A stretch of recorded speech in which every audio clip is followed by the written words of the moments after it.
toutes et à tous et bienvenue dans notre podcast Linkel fait sa table ronde, le podcast qui donne la parole aux entrepreneurs issus du même secteur d'activité. Alors dans ce nouvel épisode, on va se pencher sur le secteur du e-commerce, sur l'univers de la seconde main. Et pour cette belle thématique, je suis ravie d'avoir à mes côtés donc Ariane Varal, qui est cofondatrice de SmartBack. Bonjour. Jules Préto, donc CEO de Redesk. Ouais, bonjour. Et Camille Faure, qui est cofondatrice et CEO de Kazoo. Bonjour. Merci à tous les trois d'avoir accepté notre invitation. Et puis pour commencer cette belle entrée en matière, je vais vous laisser donc nous partager vos parcours respectifs et bien évidemment de vos structures respectives. Qui veut commencer? Mais je peux commencer, c'est parti.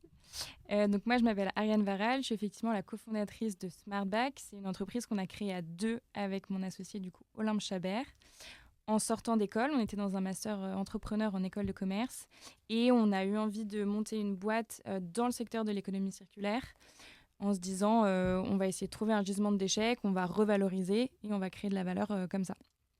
Et de fil en aiguille, on s'est rendu compte que, c'est un peu niche, les retours e-commerce de meubles sont un vrai casse-tête pour les e-commerçants et donc ceux qui les vendent parce que c'est des produits qui reviennent en entrepôt, qui peuvent souvent pas être mis en stock et qui du coup leur restent dans les bras en occupant une partie de l'entrepôt sans pouvoir être bien revalorisés. Et donc c'est comme ça qu'est venue l'idée de SmartBack de gérer ces retours en local, donc en allant les récupérer directement chez le particulier pour les revendre à un magasin d'occasion ou les donner à une association. Et comme ça, on court-circuite en fait toutes les étapes de reverse logistique qui faisaient que le produit retournait en entrepôt, mais sans apporter vraiment de la valeur pour l'entreprise. Donc ça doit représenter une forte logistique. Donc du coup, vous êtes combien pour gérer tout ça? En plus, tu parles de vous allez voir les particuliers, etc. Donc c'est certainement très réglementé. Nous, on presse les activités logistiques. Donc, on a des prestataires qui s'occupent vraiment du transport, d'aller au domicile des particuliers, récupérer le produit et le relivrer chez nos partenaires. Donc, en interne, nous, on est une dizaine de personnes chez SmartBack, mais on n'est que, entre guillemets, en digital. Enfin, on réceptionne les demandes de retour des particuliers qui nous sont transmises par les services clients des marques qui sont nos clients. Ok. Et ensuite, on pilote du coup la revente du produit à un magasin d'occasion ou son don à une association. Et on suit les étapes logistiques pour vérifier que le produit est bien récupéré, relivré.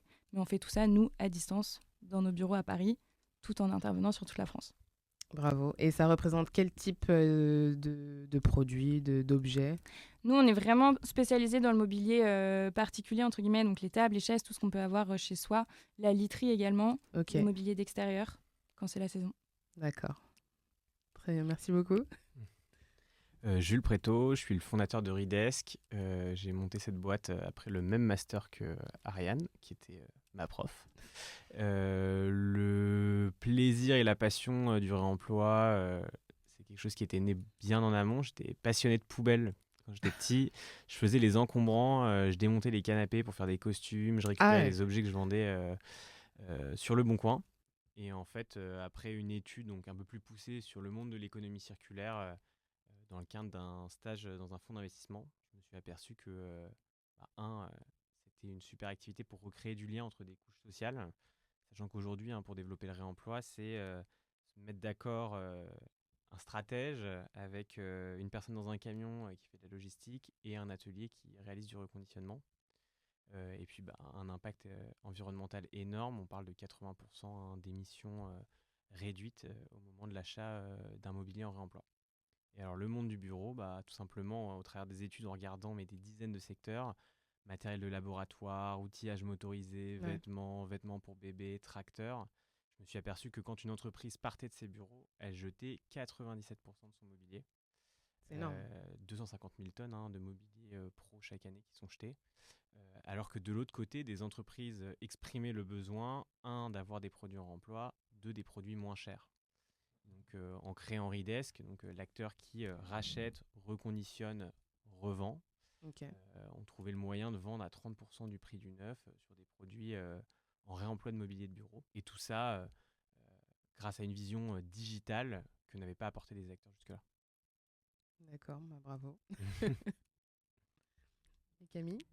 Moi, donc Camille Faure, je suis cofondatrice de Kazoo, que j'ai fondée avec mon associée Émilie en 2021. Et alors nous, on fait de l'économie circulaire dans l'électroménager sur un modèle un peu particulier. On permet à des clients particuliers de louer un appareil électroménager avant de l'acheter s'ils sont convaincus, du coup à prix occasion et dégressif, c'est-à-dire qu'on tient compte des mois qui ont été payés, ou de le renvoyer avec l'assurance qui va être réutilisé par quelqu'un d'autre, puisque notre engagement très fort vis-à-vis de nos clients, c'est qu'on récupère tous les produits qu'on va récupérer, on va les reconditionner et les remettre en location. Donc on les remet dans le circuit. Donc, ce que viennent chercher nos clients, c'est vraiment l'anti-gaspi en fait. La volonté de ne pas perdre ni de l'argent, ni de gaspiller des ressources inutilement, en laissant nous c'est ce qu'on appelle le syndrome de l'extracteur de jus. Donc en gros, c'est j'achète un appareil, je l'utilise 3 fois et Ouais. je le laisse au fond d'un placard. Le chiffre de l'ADEME, c'est qu'on a tous 99, en moyenne, les Français ont 99 appareils électriques électroniques chez eux, et ils sont conscients qu'ils en ont seulement un tiers, c'est-à-dire qu'ils sont capables d'en citer un tiers seulement. Et je pense que si tout le monde fait l'exercice, on est tous dans le même cas. Et en tout cas, nous, c'est ce fameux syndrome de l'extracteur de jus qu'on a vécu avec mon associée Émilie Ouais. quand on était dans notre précédente boîte, qui nous a donné l'idée de Kazoo. On s'est dit, tiens, il y a peut-être un truc à faire. Plutôt que d'aller acheter un appareil à 400 euros et se rendre compte au bout de 2 utilisations qu'en fait, non, je ne vais pas faire des jus tous les matins parce que ça me prend trop de temps, c'est trop long à nettoyer et qu'en plus, pour faire 10 millilitres de jus, il faut 1 kilo de carottes. Et ben, on va peut-être se dire enfin, voilà, on aurait aimé peut-être pouvoir le tester, l'utiliser quelques mois et se rendre compte que c'était pas trop fait pour nous. Et c'est ce que font nos clients. À 80%, c'est pour ça qu'ils viennent chez Kazoo, pour valider leur usage avant d'acheter ou non. Super. Mais en tout cas, bravo à tous les trois parce qu'en fait, vous êtes sur des très belles initiatives, en plus assez complémentaires. Est-ce que vous avez réussi à trouver, est-ce que vous avez vu l'évolution en termes de prise de conscience? Parce que clairement, vous êtes quasiment vous êtes sur la même démarche. Mais après, c'est voilà, faut aller éveiller les consciences, etc., pour avoir un peu cet achat responsable. Est-ce que vous avez pu voir l'évolution, aller, on va dire, trouver votre cible et vraiment la fédérer, et faire en sorte que, bah, limite, en fait, vos entreprises soient la norme? Je pense que l'avantage, je parle pour les trois secteurs qui sont légèrement différents, vous m'arrêtez si c'est pas le cas. L'avantage de l'économie circulaire, c'est que au-delà de parler d'écologie, on parle aussi de prix et souvent aussi de local. Ouais. Ce qui parle énormément aux clients, consommateurs B2C, mais aussi B2B avec la situation actuelle économique. Euh, à titre perso, et je suis curieux de l'entendre un peu dans vos secteurs différents, surtout dans l'électroménager, parce que Ariane, je pense qu'on a des secteurs un peu connexes et je vois un peu ce qu'elle peut vivre. Mais euh, aujourd'hui, sur le mobilier, si l'écologie c'est mon troisième argument, c'est déjà super. Je pense que c'est plutôt le quatrième ou le cinquième. D'accord. On vient nous voir en nous disant je veux payer moins cher, je veux être livré plus vite. Et enfin, je veux avoir quelqu'un au bout du fil qui est une boîte concrète. Je veux pas avoir un mec qui est externalisé, qui comprend rien au business et qui va pas pouvoir vraiment m'aider. Ok. Et dans un dernier temps, une fois que le devis est signé, on nous dit ah ça fait quand même du bien d'aider la planète. Donc au sein des entreprises, on est engagé, on a la volonté que ça évolue et justement on essaie de sensibiliser les clients à ces questions-là.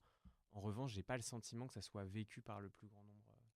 Je crois que tu l'as dit en premier, ouais, en effet, moi, dans le secteur B2C aussi, je pense que quand on s'est lancé en 2021, on était post-Covid. Il y avait un gros mouvement à ce moment-là dans la communication. Tout Il n'y à avait fait. pas une boîte qui parlait pas d'impact, à un point où c'était même parfois et souvent du greenwashing. Là, c'est plus du tout le cas.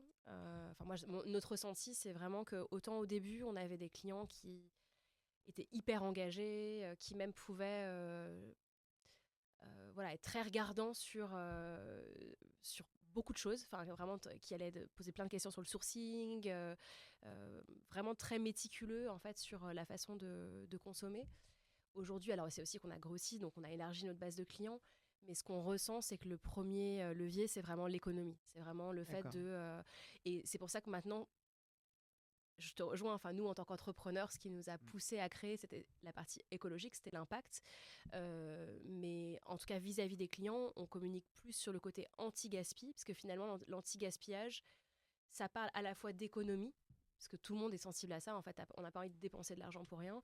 Et en même temps, ça parle aussi, bien sûr, d'écologie, puisque gaspiller, c'est gaspiller des ressources et donc émettre en trop, en fait, des émissions de gaz à effet de serre. Et ça, on se rend compte que ça parle davantage. Mais dès que, très concrètement, on va bientôt être en période de Black Friday.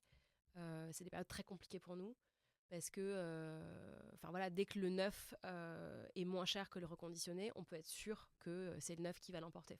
Honnêtement, sans être alarmiste, c'est juste un fait. Il y a une étude qui est sortie en juin là, qui a été commanditée par un collectif qui s'appelle On passe la seconde, sur plein d'acteurs de la seconde main, qui montrait très clairement, il pose la question aux consommateurs, leur disait qu'est-ce que vous préférez en fait entre du neuf en promotion ou la seconde main ou du hard discount. Alors Dieu merci, le hard discount était plutôt très minoritaire, mais dans la quasi-totalité des types de biens de consommation, la majorité, et parfois la majorité écrasante, les consommateurs disaient s'il y a du neuf en promotion, je vais vers le neuf en promotion. Donc c'est pour ça que cet engagement écologique, il est présent. Je pense qu'il y a peut-être même notamment dans les jeunes générations peut-être pas mal de... j'espère que ça se développe. Mais en tout cas, nous, au quotidien, ce qui parle le plus, c'est vraiment la dimension économique. Et donc, on se doit vraiment d'être hyper performant en fait, pour délivrer cette économie-là. Moi, je rejoins complètement les deux points de vue. Nous, on a eu un vrai sujet aussi sur le Covid, parce qu'à ce moment-là, tout le monde était enfermé chez soi, avait envie de renouveler son mobilier, et donc les commandes e-commerce de meubles ont explosé à ce moment-là. Donc le sujet des retours qu'ils n'avaient pas vraiment bien pris en compte avant. Et du coup, il y a vraiment eu une lumière, un projecteur sur ce sujet des retours pendant le Covid, et qui a fait que nous, on a pu s'insérer dans ce milieu et leur montrer qu'il y avait quelque chose de plus intéressant à faire d'un point de vue et économique et écologique. Mais autant, effectivement, l'argument écologique était quand même évoqué à nos débuts, autant aujourd'hui, c'est presque, on le dit plus quoi, avec les marques e-commerce, parce que derrière, après, on peut être rangé comme les militantes de l'écologie, alors qu'on est juste en train de proposer une autre façon de faire, quoi, un peu plus raisonnable. En ce moment, on vise aussi le secteur de l'hôtellerie pour leur proposer des missions de réemploi, dans les cas notamment de rénovation, où ils n'ont pas beaucoup de solutions pour sauver justement le mobilier. Il y a assez peu d'acteurs qui proposent ça aujourd'hui. Et eux, on les sent plus sensibles quand même, je trouve, à ces sujets d'écologie, de RSE et de moins gaspiller. Peut-être que c'est un secteur qui se porte mieux aussi que celui du e-commerce, et donc qu'ils ont un peu, est-ce que c'est un luxe, la possibilité de se poser ces questions. Je ne sais pas si c'est lié à ça, et on est encore au début, mais en tout cas, c'est mieux accueilli dans ce secteur-là, et du coup, il y a un côté plus agréable aussi à travailler avec eux quand on parle de ces sujets, parce qu'effectivement, je rejoins, nous, c'est ce qui nous motive, et c'est ce pourquoi on a créé respectivement nos entreprises, et ce pourquoi on se lève le matin. Mais je comprends totalement, et c'est vrai que tu parlais de l'hôtellerie, et moi ça me fait penser aussi à mon secteur, l'événementiel. Après, c'est vrai qu'il y a plein de typologies d'événements, mais c'est vrai que des fois, quand on va être sur des événements qui sont récurrents, quand on n'est pas sur une scénographie complexe, voilà, du mobilier classique, table, chaise, bon, voilà, il y a des choses qui peuvent être repensées, ou au lieu de faire un achat unique spécifiquement, peut-être avoir autre chose qui peut être repensé, quoi. C'est presque un peu notre rôle de fondateur d'entreprise à visée sociale et écologique, de rendre quelque chose mieux, juste acceptable par les autres gens qui seraient pas forcément mus par ces mêmes envies et cette même envie de changer les choses, quoi. C'est certain que pour que ça soit bien accepté par les entreprises, autant l'argument écologique est un argument qu'on présente dans la 4e position, mais même il faut qu'on le présente dans la 4e position, parce que si l'usage est simple et meilleur, en fait, derrière, ils consomment de la seconde main, et ils ont une consommation qui est plus vertueuse, sans même s'être posé de questions de « Ok, je suis de quel bord politique, qu'est-ce que je décide de faire ?» Je suis d'accord. Là, quoi. De se dire que clairement, il faut... Après, oui, je comprends tout à fait. Après, effectivement, je suis complètement d'accord. Et ce que je remarque, comme tu le disais aussi tout à l'heure, c'est que, en revanche, si on réussit les points essentiels, après, c'est la cerise sur le gâteau. C'est-à-dire qu'en fait, il y a un côté où dans la fidélisation du client, nous, c'est une de nos fiertés chez Cazoo, c'est qu'on a des clients vraiment très fidèles, hyper satisfaits. Et je pense que ça, c'est vraiment plus lié à tout ce qui malheureusement est un bonus, c'est-à-dire tout l'aspect vertueux d'un point de vue modèle de consommation, qui derrière fait qu'ils se disent « Ah, mais... » Et en plus, ils sont fiers d'en parler, en fait. Et cette fierté-là, elle est liée clairement aux engagements. Donc, c'est là où on retombe un peu sur nos pattes. Mais disons que si avant ça, on n'avait pas délivré sur le prix, délivré sur la livraison, délivré sur le service, en fait, on n'aurait pas réussi à convaincre. En fait. Donc, c'est pas là, effectivement, je te rejoins complètement, c'est pas l'argument premier. En revanche, je pense que c'est un argument peut-être qui fait la différence derrière dans la fidélisation du client et dans le sentiment d'appartenance à une forme de communauté en fait. Alors je sais pas si on peut le dire comme ça dans du B2B, mais en tout cas nous en B2C c'est quelque chose d'assez fort et donc nous c'est hyper vrai tout aussi n'est pas perdu. Enfin, voilà. Ouais. Nous c'est hyper vrai aussi en B2B. Nos clients sont hyper fidèles et sont contents de parler de SmartBack, d'être client SmartBack et de défendre cette vision-là. Ouais. En B2B, il suffit d'un ambassadeur dans une entreprise pour que derrière une entreprise soit poussée. Quoi. Okay. Donc, pareil, évidemment, pour la prise de décision, on ne parle pas écologie, mais celui qui nous a permis d'ouvrir la porte, il est sensible au moins sur les sujets du gaspillage et il a conscience de ce qui se fait dans les entreprises ou les hôtels. D'accord. Et c'est vrai que vous portez vraiment des sujets à impact fort. Donc, ça demande beaucoup de responsabilités, mais aussi beaucoup de responsabilités en tant que chef d'entreprise. Et en ce qui vous concerne tous les trois, quel a été le déclic entrepreneurial? Pourquoi se dire, bon, je vais me lancer dans l'aventure entrepreneuriale, endosser plusieurs casquettes, plutôt que peut-être aller travailler dans une ESS? Alors moi, le déclic entrepreneurial, il a été... Enfin, moi, c'est ma deuxième boîte, en fait, Kazoo. Donc moi, j'ai aussi fait le même master. C'était un hasard total, mais voilà, on a tous fait le même master, sauf que moi, c'était un peu avant vous. Je suis légèrement plus âgée. Et donc moi, j'avais d'abord créé une première boîte. En fait, j'ai toujours eu le déclic... Enfin, en fait, je dissocie mon déclic entrepreneurial du fait d'être dans l'impact, en fait. Parce qu'il y a d'abord eu une première boîte. En revanche, quand le moment est venu d'en recréer une deuxième, là, c'était évident pour moi qu'elle devait être dans ce qu'on appelle aujourd'hui l'impact, en tout cas qu'elle devait aller dans le bon sens d'un point de vue mode de consommation et changement des mentalités sur diverses choses. Parce que, entre-temps, après c'est hyper personnel, mais entre-temps, j'avais eu des enfants et que... je pense comme beaucoup de gens de ma génération, je pense moins de la vôtre parce que vous êtes plus jeune, mais moi quand je suis sortie de l'école, l'écologie ça me passait, mais honnêtement j'en avais rien à faire. J'avais l'impression que c'était un truc de babos, voilà. Et je suis allée bosser comme tout le monde, voilà, avec mon petit costume et tout. Et puis après quand j'ai eu mes enfants, clairement ça change parce qu'on se projette forcément dans leur avenir et donc plus loin, et on se pose plein de questions sur déjà au quotidien comment on consomme et ce qu'on leur fait manger et comment est-ce qu'on les habille, mais aussi le monde qu'on leur laisse en fait. Et là ça a été un peu effectivement un vrai déclic de j'ai envie que ma prochaine boîte me permette d'être fière de ce que je fais et de leur dire voilà, à mon échelle j'ai œuvré pour que ce soit un peu moins la cata pour toi. Voilà, malheureusement, pour l'instant, comment dire que ça va quand même pas être génial. Mais voilà, moi, c'était ça, très personnellement, le fait d'entreprendre dans l'impact. Entreprendre, c'était depuis toujours et ça, c'était vraiment ancré en moi. Mais le fait d'entreprendre dans l'impact, c'est vraiment les enfants. On crée une entreprise, c'était plutôt les différentes expériences en stage que j'avais eues où à chaque fois, j'étais très heureux de mon stage, mais il y avait toujours un mais managérial. Donc le premier où c'était, on était en costume et j'avais l'impression qu'on vendait un truc dont personne ne savait vraiment de quoi on parlait.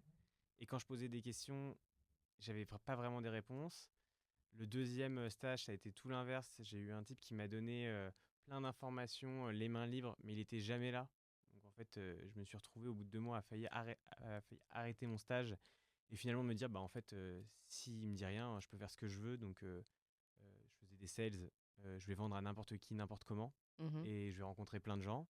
Ce qui s'est passé, mais j'ai fait n'importe quoi et je me suis dit super expérience pour moi, mais jamais je veux monter une entreprise comme ça.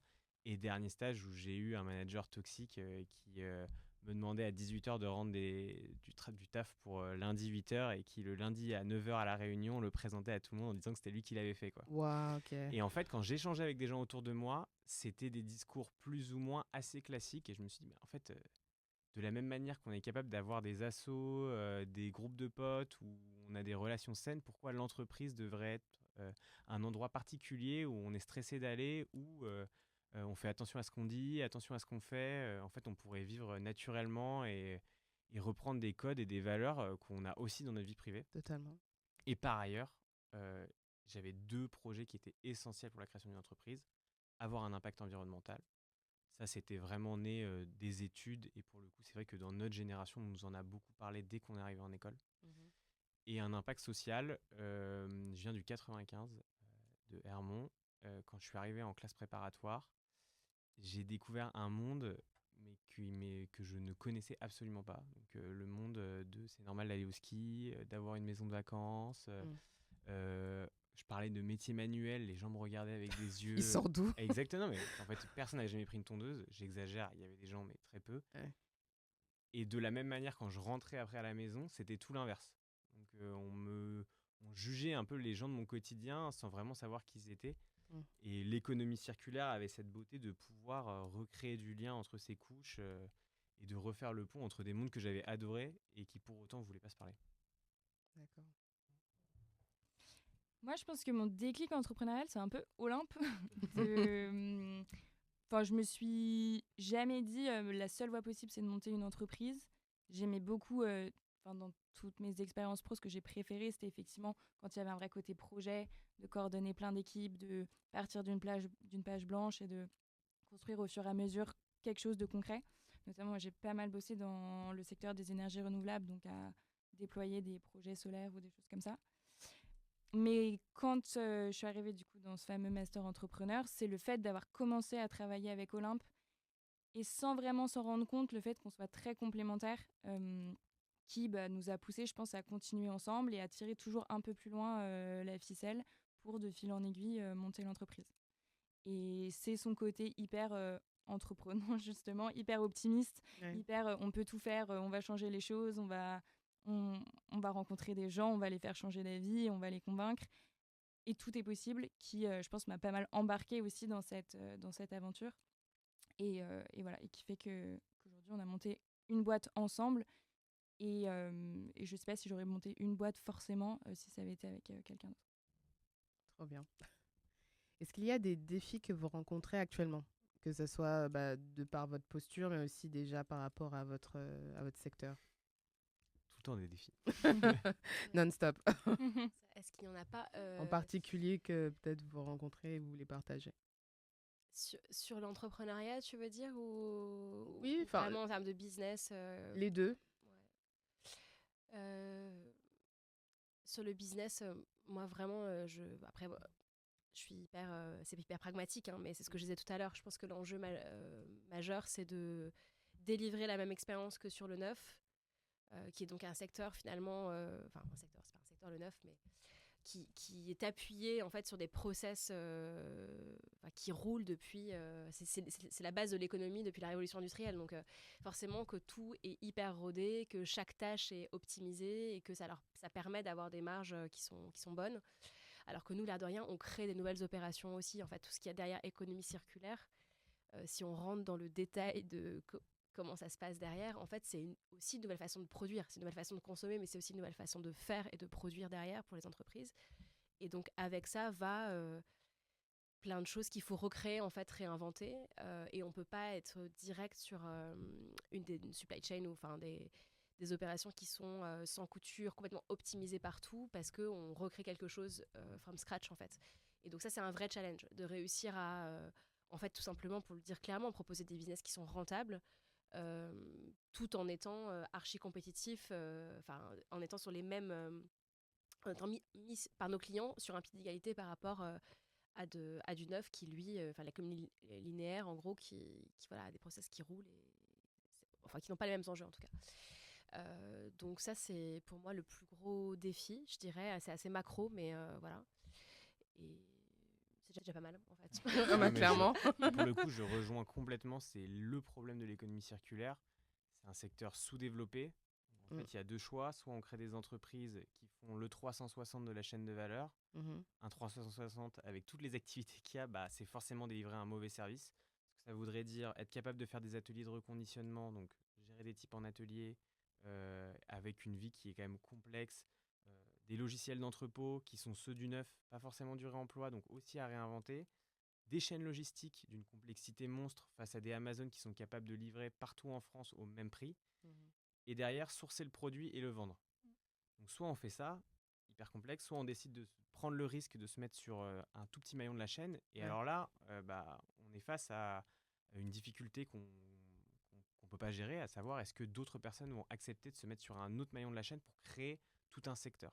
Et donc toute la journée, le défi, c'est de se dire, OK, à quel point je décide de proposer un service qui est large pour pouvoir, un, créer de la marge, deux, répondre à un besoin client, et ou de l'autre, de dire, bah non, je vais me concentrer sur une toute petite part de la valeur, mais du coup, où je vais être indépendant des quelques acteurs existants qui sont eux-mêmes spécialisés sur le reste de la chaîne. Et effectivement, je trouve que c'est le défi de... À chaque fois que je parle avec quelqu'un dans le monde de l'économie circulaire, c'est toujours le même sujet. Et en fait, je le vois avec Ridesk, plus la boîte grossit, plus on a envie de se spécialiser, mais en même temps, on se rend compte qu'on a déjà fait du chiffre d'affaires sur d'autres bouts qu'on a envie d'arrêter, et c'est compliqué d'accepter d'arrêter de la rentabilité, de la marge sur ces différentes activités. Ouais. Je suis d'accord sur le défi de l'économie circulaire, il est clairement là. Une autre chose dont je pourrais parler, c'est plus le défi peut-être en tant que dirigeant et chef d'entreprise, qui est pour moi de continuer à s'éclater et à toujours être content dans sa position et dans sa posture, malgré tous les défis effectivement qu'on rencontre et toutes les difficultés qu'on peut croiser. Et du coup, nous, c'est le cas et on a fait en sorte que ce soit le cas. Et typiquement, quand justement peut-être le business ne croit pas assez vite par rapport à ce qu'on aurait envie d'avoir, parce que forcément, il y a des limites, essayer de trouver d'autres choses dans lesquelles se développer. Donc nous, par exemple, là, le fait de se relancer sur un secteur qui est connexe, qui a plein de choses en commun, donc on va pouvoir énormément exploiter tout ce qu'on a développé aujourd'hui. C'est hyper intéressant et on sent que ça crée une nouvelle énergie chez nous et là, je vois avec Olympe et dans l'équipe. Et donc ça, c'est hyper positif. Et réussir à être toujours comme ça dans une dynamique qui progresse, c'est quelque chose qui n'est pas forcément évident, mais que je pense qu'il faut réussir à créer pour que ce qui nous motive et ce qui fait qu'on accepte aussi toutes les autres difficultés, que ça marche bien, quoi. D'accord, je comprends. Alors, je suis novice aussi quand même dans le secteur. Je suis en train de penser parce que vous êtes quand même sur du e-commerce, donc du digital. Il y a même malgré tout en 2025, on va dire des trous dans la raquette où on va avoir des endroits où ils n'ont pas forcément ces accès-là et on reste sur le traditionnel, donc les sites en physique.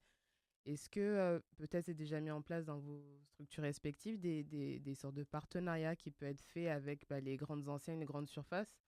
On va pas se mentir, hein, il y en a ceux qui ont qui ont pas forcément les moyens vont se diriger vers les grandes surfaces, que ce soit pour de l'électroménager ou du mobilier. Mais on sait très bien que c'est des choses qui vont pas durer longtemps. Et on sait très bien que certainement les grandes enseignes vont pas forcément faire ce travail de recycler, ça va vite partir à la poubelle. Est-ce qu'il n'y a pas moyen à un moment donné de récupérer ça et que quelque part, qu'il y a cette boucle qui puisse se faire en physique? En complément de vos sites. On va se contredire parce qu'on a dit que l'écologie, c'était le quatrième argument, mais pour le coup, ils ont envie. Hein. C'est vrai. Les fabricants, D'accord. les distributeurs, c'est difficile parce qu'on leur demande de changer. Non, mais on leur demande de changer complètement leur business. Donc effectivement, ils sont quand même à se dire, attends, moi j'ai des usines à faire tourner, j'ai un chiffre d'affaires à faire rentrer, donc je vais rester sur du neuf. Mais ils essayent d'aller à tâtons sur la seconde main et on le voit, mais transsecteur, et notamment, nous aujourd'hui, le déchet il est géré par des éco-organismes. Donc à chaque fois que vous payez un meuble, de l'électroménager, exactement, vous payez une éco-participation. Exact. En fait, c'est ce que les fabricants reversent aux éco-organismes pour gérer la fin de vie du meuble ou de l'appareil électronique. Aujourd'hui, ils demandent des comptes aux éco-organismes en disant comment on peut développer le réemploi. Et de manière paradoxale, au contraire, ils nous disent attendez, vous n'allez pas vous développer trop vite parce qu'il ne faut pas prendre des parts de marché du neuf. Donc, en tout cas, à l'échelle de Ridesk, on le vit avec des grandes enseignes du monde du mobilier de bureau pro qui nous disent on est hyper intéressé de travailler avec vous, partagez-nous vos constats, montrez-nous qui sont vos concurrents pour qu'on puisse échanger aussi avec eux. On fait des visites d'usines, on le voit sur LinkedIn d'ailleurs, transsecteur pareil, des ministres, des personnes importantes, de grandes boîtes qui viennent faire des visites. Derrière, sur l'action, c'est assez balbutiement. C'est le problème un peu de devoir détricoter tout un système quand même qui existe et qui est construit.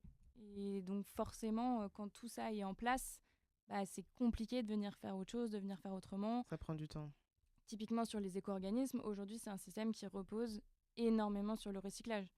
Et donc de venir faire changer ça pour pousser le réemploi, c'est compliqué. Tout a été optimisé dans une certaine optique. Et donc quand l'objectif change, il faut tout changer, tout repenser. Et donc ça se fait pas en un claquement de doigts. Nous, on est un peu les entrepreneurs qui viennent justement taper dans la fourmilière et dire hop, hop, hop, il faut se bouger. Et il y a d'autres façons de faire. Et nous, on vient faire des preuves de concept. On vient vous montrer que ça marche, que c'est possible, que c'est désirable, que c'est rentable. Et que c'est possible. Nous, c'est un peu notre slogan d'essayer de montrer que la seconde main, ça remplit tous ces critères-là. Et de venir du coup faire bouger des gros industriels, des gros fabricants, des gros distributeurs vers ces nouveaux modes de consommation et de production qui sont nécessaires. D'accord. Oui, moi je pense qu'il y a de l'envie en effet. Il y a beaucoup de choses qui se passent. Du coup, à chaque fois, on parle B2C, B2B, mais en B2C, les gros distributeurs aujourd'hui dans l'électroménager, en tout cas, proposent des offres de seconde main. Donc c'est plutôt une très très bonne nouvelle. Après, nous, dans notre modèle particulier de la location, il y a pas mal de complexité. Je pense que c'est faisable et je pense que c'est souhaitable parce qu'il y a une partie de nos cas d'usage qui serait plus efficace en local et en proximité avec nos clients versus ce qu'on fait aujourd'hui, c'est-à-dire qu'on a un centre de reconditionnement en Île-de-France et on expédie, on récupère en début et en fin de location.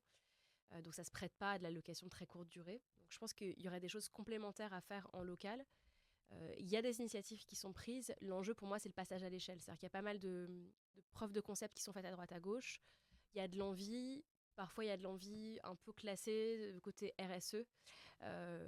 L'enjeu, c'est d'en faire vraiment un business qui peut faire ses preuves. Et effectivement, dans un moment économique où ces grands distributeurs prennent aussi de plein fouet la crise économique. On a tendance à se remettre, à se refocuser sur ce qui fonctionne et sur ce qu'on sait faire. Donc voilà, on est dans ce moment un peu charnière, je pense, où il y a eu des tests qui ont été faits, il faut sans doute en faire d'autres. Et comment est-ce qu'on passe à l'échelle sur les plus probants, en fait. Mais clairement, oui, notre conviction, c'est qu'il va falloir, et je pense en partenariat avec des acteurs qui sont déjà implantés, aller aussi en physique, en magasin, ne serait-ce que parce que pour beaucoup de consommateurs aujourd'hui, c'est encore la manière dont on consomme. On a besoin d'aller voir le produit. Donc je pense que les deux sont complémentaires en fait. On adresse des publics différents et aussi sur des produits et des usages différents. Pour prolonger là-dessus, moi je pense que c'est quand même aussi important de dire que l'économie circulaire aujourd'hui, elle est faite en grande majorité par les ressourceries et les Emmaüs et la Fédération Envie, etc. Et tous ces acteurs-là, qui sont des acteurs historiques de l'économie circulaire, qui réparent, qui reconditionnent, qui revendent en boutique solidaire depuis des années, parce que c'est vraiment leur raison d'être. Tous ces acteurs-là, ils sont en local. Ils ont des boutiques partout en France que les gens en général connaissent et où on peut à la fois trouver du prix, forcément, et c'est en général un des critères importants. Mais où du coup il y a cet aspect écologique et il y a aussi toutes ces campagnes de sensibilisation qui sont hyper importantes pour eux. Et voilà, ça c'est important aussi de leur rendre hommage parce que c'est eux qui œuvrent énormément pour le réemploi en France aujourd'hui. C'est eux qui ont débroussaillé la filière aussi. Alors, aujourd'hui, ce qu'on crée, c'est des constats de toute cette première génération. La continuité. Exactement. Très bien. Et comment vous voyez justement le secteur évoluer dans 5 ans, idéalement? Back market, et donc le monde du laptop et de la téléphonie, c'est 25% de réemploi aujourd'hui dans la consommation. C'est souvent un chiffre qu'on répète dans l'économie circulaire, de dire quand un marché il est mature, techniquement, alors c'est pas toujours heureux de faire des comparaisons dans ce genre, mais on pourrait se dire que le mobilier de bureau, le mobilier, l'électroménager, je te laisserai parler, mais je serais pas étonné que ça soit exactement la même comparaison, de se dire on peut avoir 25% de la consommation qui soit faite en réemploi. Et où on en est aujourd'hui, avec des lois qui sont censées pousser le réemploi, qui aujourd'hui sont mal appliquées, mais où il y a un travail qui est fourni pour qu'on avance dans le bon sens, je ne serais pas étonné qu'on arrive à faire au moins la moitié dans les différents secteurs. Ok. tout cas, c'est souhaitable. Ah bah, Ouais. c'est sûr que c'est souhaitable. Et il y a du monde qui parle de Qui ces œuvre. sujets aujourd'hui. La ministre de la Transition écologique est quand même intéressée par les problématiques liées au réemploi. On peut que penser que ça va se développer. Croisons les doigts. Oui, avec quand même pas mal de choses qui... Alors évidemment, ça avance toujours plus doucement qu'on l'aimerait, mais notamment des applications de la loi AGEC qui a dans la commande publique, il doit y avoir un certain taux de réemploi. Enfin, c'est des choses qui, petit à petit, forcément, ça prend du temps. On l'a dit, on est en train de faire shifter un paquebot, en fait. Donc, c'est normal que ça prenne du temps. Il y a des habitudes qui ont été prises pendant des dizaines d'années sur des façons de faire de la commande publique, de faire des appels d'offres quand on est des grosses entreprises. Donc, le fait d'intégrer petit à petit du réemploi là-dedans, ça va aussi œuvrer, je pense, à développer vos business, en l'occurrence, plus que le mien, mais y compris dans la partie grand public. Nous, notre enjeu, c'est de donner confiance aussi dans le reconditionné, en fait. Je pense que c'est vraiment l'enjeu de tous les acteurs de la seconde main, c'est de dire, ce qu'on a dit tout à l'heure, mais en fait, c'est aussi bien, et en plus, il se trouve que c'est vertueux, que ça fait bosser des gens en local, souvent dans le secteur de l'ESS en plus, parce que c'est souvent des métiers qui sont préemptés par ces secteurs, et c'est tant mieux. Et en plus, vous n'allez pas gaspiller des ressources. Enfin, voilà, Tout à il n'y fait. a que du bonus, mais c'est vrai qu'avant, il faut qu'on convainque sur tout le reste, et notamment sur la qualité. Voilà. Après, dans l'électroménager électronique, il y a des sujets parfois d'assurance, de garantie aussi qui peuvent ralentir l'adoption. Mais je suis assez convaincue qu'on y arrive. En tout cas, nous, vraiment, ce qu'on veut, c'est qu'une fois que la personne a testé une première fois, elle se dise plus jamais autrement, en fait. Exactement. C'est vraiment l'enjeu, quoi. C'est tout ce que je vous souhaite, et puis surtout pour la filière ESS en tout cas. Est-ce que vous auriez, pour finir, une recommandation à apporter à toutes celles et ceux qui nous écoutent et qui souhaiteraient se lancer dans l'ESS? Pour moi, c'est la même recommandation que pour n'importe quelle boîte, en fait, c'est d'aller parler à un max de monde, en fait. Enfin, je pense que la meilleure manière de démarrer un business, c'est d'aller parler à des gens qui l'ont fait avant vous. Alors, pas forcément pas exactement la même chose, parce qu'en général, on a envie d'apporter une petite touche différente quand on crée une boîte, mais je pense que c'est la meilleure manière de se projeter, déjà de bien construire évidemment son business plan et de bien appréhender les enjeux du secteur, mais aussi, je pense, de se projeter dans ce que c'est qu'entreprendre, et de se dire, est-ce que c'est pour moi? Enfin, voilà, Tout à fait. le fait et de ne pas hésiter à poser des questions aussi personnelles, quoi. Comment ça va, en fait? Enfin, juste, est-ce que c'est dur au quotidien? Moi, ça m'est déjà arrivé de recevoir, c'est un grand mot, mais d'échanger avec des gens qui voulaient entreprendre. Et une des questions que je leur pose, c'est à quel point tu es prêt, en fait, à rogner sur ton salaire, voire à pas te payer pendant X temps. Enfin, des choses très concrètes. Je pense que c'est important aussi de se poser ces questions-là, et se dire, est-ce qu'on est prêt à ça? Enfin, parce que je vais aller jusqu'à dire que c'est une vocation d'entreprendre, mais en tout cas, c'est un engagement, il y a beaucoup de défis à relever. Personnellement, je trouve que c'est hyper excitant et je ne pourrais pas faire autre chose, mais c'est pas pour tout le monde non plus, quoi. Et Tout à donc fait, vraiment oui, c'est vrai. aller, je pense, parler à des entrepreneurs, les rencontrer, et essayer de se projeter aussi sur est-ce que soi aussi personnellement c'est quelque chose qui nous parle, quoi. Entièrement d'accord. C'est toujours, de toute façon, une bonne solution d'aller parler à des gens et d'essayer de rendre les choses plus concrètes.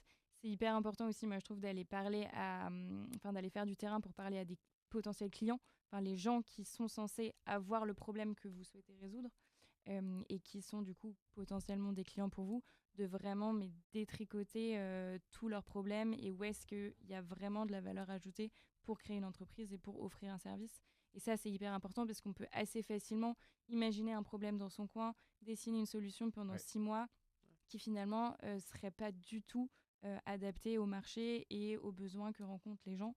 Même si on trouve ça super de son côté, le jour où on le met en place et on sort son produit, que ce soit physique ou que ce soit digital, il peut que ça ne trouve pas son marché. Et ça, c'est à tout prix quelque chose qu'il faut éviter. Et pour l'éviter, il n'y a pas d'autre solution que de faire du terrain, de tester, de parler à des gens, et de vraiment bien anticiper ça, de toujours faire des allers-retours entre ce qu'on a en tête et se confronter avec le réel et l'existant. Complètement aligné. Et j'ajouterais du coup, une fois qu'on a parlé à toutes ces personnes, qu'on a essayé d'imaginer une solution, c'est de la tester très rapidement, même si elle est imparfaite, Mhm. et de faire l'ensemble du travail de la chaîne de valeur pour bien comprendre ce qu'on va demander à des gens. Donc l'économie circulaire, si vous voulez lancer dans le réemploi, je pense que c'est essentiel de louer un camion, faire ses démontages, se rendre compte ce que c'est de démonter un meuble ou démonter une machine à laver par exemple. De la même manière que la vendre pour voir s'il y a vraiment un acheteur et derrière être au contact de ce client final qui va nous faire des retours qui ne laissent pas indemne pour le reste du Mhm. business derrière. Super, merci à tous les trois. J'ai passé un très bon moment avec vous. Merci beaucoup. Merci. Merci à toi. Merci à vous tous de nous avoir écoutés ou visionnés. Merci aussi à la Cité Audacieuse pour leur accueil. Et je vous dis à une prochaine pour un prochain épisode de notre podcast Linkel fait sa table ronde. Bonne journée à tous.